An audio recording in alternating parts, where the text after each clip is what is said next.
Heart Attack in Vinyl, Chapter 4, Backdraft. Late January 1989. Ash stood still in the cage, focused on 3 numbers.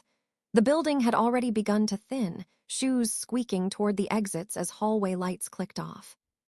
His locker had space for only a single instrument, one in and one out, swapped each day so he could alternate at home. That was the routine every afternoon before leaving. Today, the snare went in, and the sax came out. Tomorrow, he would reverse it. Ash closed the metal door and secured the lock before entering the bandroom with the horn at his side. Mr. Simon sat at his desk, sleeves rolled to the elbows, a papermate pen moving in sharp strokes across a stack of worksheets. He didn't look up.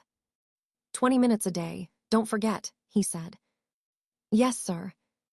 Ash nodded as he left. The repetition hardened into a ritual, and the rhythm of daily practice left no space for softness.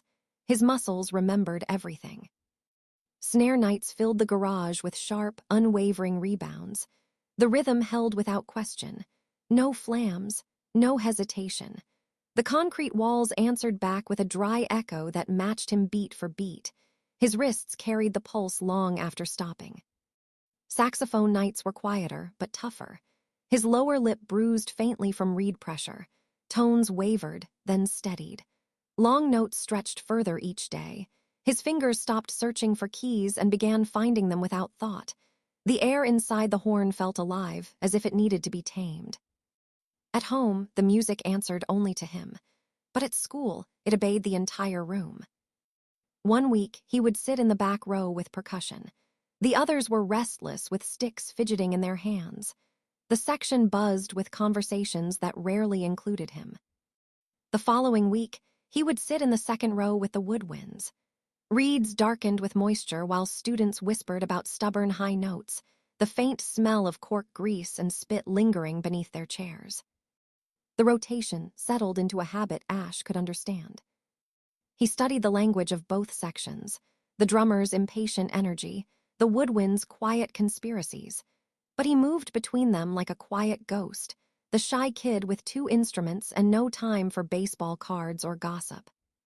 One day in February, a girl with a clarinet resting in her lap began speaking to him in the quiet spaces between measures.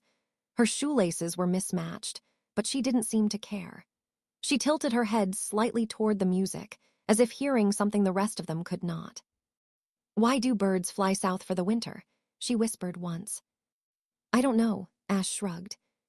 "Because walking would be ridiculous," she said. From then on, she saved him a seat when he was with the woodwinds and waved when he was not.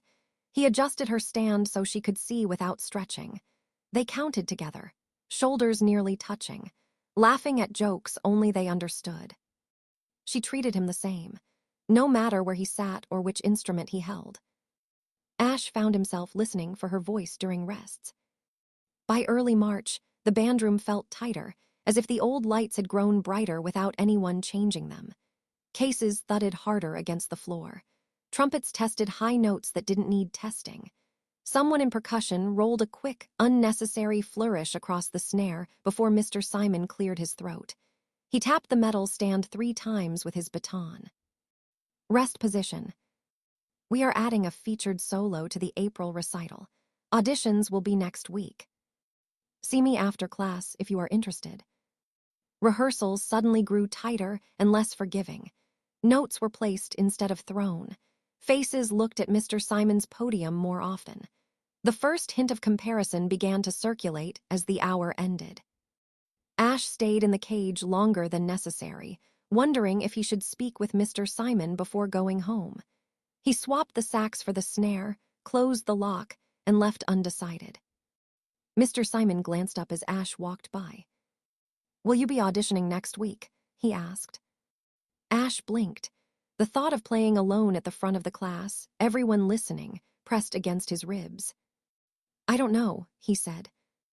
Mr. Simon studied him briefly. "You should," he said evenly. Not encouraging, not coaxing, just factual. "Even if I did, I'm not sure I would want everyone watching me at the recital." Mr. Simon held his gaze. "Don't worry. They will close their eyes when there's something worth hearing." That night, beneath his Batman alarm clock, Ash lay on his back with the headphones pulled tight over his ears. The room was dark except for the thin red glow of digital numbers. The song began softly. No rush, no need to prove anything. He let the melody approach him instead of chasing it. No counting, no measuring. His breathing slowed, his eyes closed. He couldn't recall the music ending and didn't remember falling asleep. The following week, 4 volunteers stood in the hallway outside room 27, instruments in hand. The door shut behind them with a hollow click. Inside, Mr. Simon's voice was heavier than usual. "Everyone, pay attention," he commanded. "Today, you are going to vote for who plays the solo at the spring recital. I want all of you to put your heads down. You will listen. You will not look. If I see your eyes wandering or your head moving, you will get detention." Silence pressed in, compact and complete, the way sound collapses underwater. No one tested him. Each student will perform the piece when the saints go marching in, one at a time. After all 4 have finished, you will keep your head down and raise your hand to vote. No talking, no looking around, only listening. The space froze. A faint drip of condensation tapped near the door. Billy and his trombone entered first. He began with a few strong notes. Then his breath ran thin. The last measure sagged. He tried to push more air through, but his lungs were empty. Next was Erica. Her clarinet sounded soft and clear. The melody carried gently through the silence. For a moment, it felt steadier than she expected. Then the high note cracked just slightly. A brief, thin chirp. She adjusted instantly, recovered, and finished without rushing. When she stepped back into the hall, she didn't smile. Third was Ryan, playing the trumpet. His rendition was bright, loud, and confident. He attacked the opening line without fear, letting the first note ring longer than needed. The melody pushed forward, daring the room not to respond. The last student to audition was Ash. He approached with the saxophone and sat in the padded chair near Mr. Simon's desk, back straight, hands ready. The first note entered clean and balanced, carried with precision. Each measure landed where it belonged. He did not rush the 8th notes. He did not lean into the high passage. The tone stayed centered and constant. The final note held without strain, then released exactly on time. When he was finished, silence followed. Real silence. Mr. Simon waited longer than needed before signaling him back outside. Ash returned to the hallway, heart racing, hands calm. The other 3 stood along the walls with instruments resting against their legs. They avoided each other's eyes. Ryan shifted his grip and stared at his shoes. The air felt thinner than before. The door shut with a muted thud. Moments later, Mr. Simon's voice resumed inside, stern and controlled as he named the performers by number. Arms lifted and lowered in careful silence, each vote cast with heads down. Some responses came quickly. Others hesitated. When he mentioned the final candidate, a pause stretched, small but measurable, before the last few hands answered. Mr. Simon did not move immediately. His eyes traveled across the space, slow and deliberate, as if memorizing the count. He made a small, careful mark on his clipboard. He crossed the floor and opened the heavy door. All 4 students stepped inside, single file, the hallway tension trailing behind them as they took their seats. "Okay, class, you can lift your heads now." Everyone exhaled. The candidates did not. Mr. Simon returned to the podium. He placed both hands on the conductor's stand and let the room settle completely. "The votes are in." The solo goes to Ash. When Mr. Simon said his name, a pulse misfired, hard and sudden, as if trying to find its place. Breathing became shallow without permission. For a second, the floor seemed fragile beneath his feet. Erica moved before Ash did. She grabbed his sleeve, pulling him into a tight, fierce embrace, then sat back quickly, color rising to her cheeks as if she'd broken a rule. Brief, uncertain applause scattered and faded throughout the room. In the far corner, Ryan clapped twice, sharp and measured. The sound stopped as abruptly as it had begun. Ash remained seated longer than he meant to. His name did not echo. It resonated. Heat climbed his neck. Blood pounded just beneath the skin. Everyone seemed closer now, eyes angled in his direction. He stood up suddenly, facing the class but not looking at anyone. "Congratulations, Ash," Mr. Simon said, raising his baton. "Thank you." Ash remained standing as the rehearsal started. He didn't know what to do with his hands. The notes sounded the same, but no longer felt weightless. Suddenly, they carried a consequence that made his arms feel heavy. The sensation followed him home that day, but softened at the sight of his parents. Their excitement steadied him as they circled the date on the calendar. His mom pulled him in, tight and close. His dad smiled in a way that made it feel possible to breathe again. Ash found his parents offering more high fives as the week progressed. Next Thursday, Ryan was already in the bandroom, trumpet assembled, laughing with his friends from the brass section. They hushed when Ash walked by. Mr. Simon tapped his conductor's stand 3 times. "Ash, let's run Shenandoah. I want that solo ready." The folding chair at the front waited where it always did, its vinyl cushion cracked at the corners. The same seat he auditioned in, right beside Mr. Simon's desk.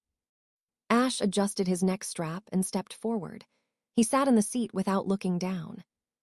Beneath his jeans, a loud, crude eruption of sound instantly tore through the room. A sudden burst of dry, trapped air with dusty rubber snapping against itself. A vibrating blast that rattled the chair legs before collapsing into a long, humiliating drone. Laughter detonated everywhere. Quick, bright, uncontained. Many students slapped their knees and pointed. Ash felt his stomach drop, abruptly aware of how visible he actually was. His shoulders drew tight, and sweat gathered in his palms. A wave of nausea flowed through his body. Adrenaline flared deep inside, pupils widening as the blood vessels in his face surged with heat. The moment refused to move. Beneath the snickering, a sharp exhale surfaced, too quick to be natural. Ash stood quickly, forcing himself to investigate the chair. Under the padding lay a thin circle of faded, pink rubber, loud letters worn thin across its surface. Whoopee cushion. Ash folded the rubber once, handing it to Mr. Simon. He dropped it in the trash without expression and confronted the class.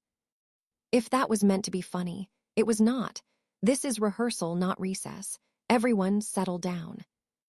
The laughter finally dwindled and died. "From the top," Mr. Simon said.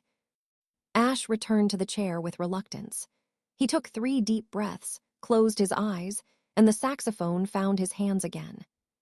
He knew the opening of Shenandoah could not be rushed. It did not flare. It demanded space. He filled his lungs slowly, careful not to let the breath run ahead of him. The first note emerged round and unforced. Measure by measure, the melody opened. Long phrases were carried by steady air. No tightening in the tone. His tempo held solid with no signs of retaliation or struggle. The room recalibrated. The boys in brass shifted. One of them cleared his throat. Ryan's mouth pressed into a thin line, eyes fixed on his valves. When Ash reached the high passage, he did not push it. He let it rise and settle on its own breath. Held, shaped, and released. The final phrase lingered, not flashy, not triumphant, just complete. No one moved. The music made a statement that couldn't be challenged. Ash lowered the saxophone. Mr. Simon made another small mark on his clipboard, and rehearsal resumed as normal. Ash never mentioned it at home. The cage still opened each afternoon.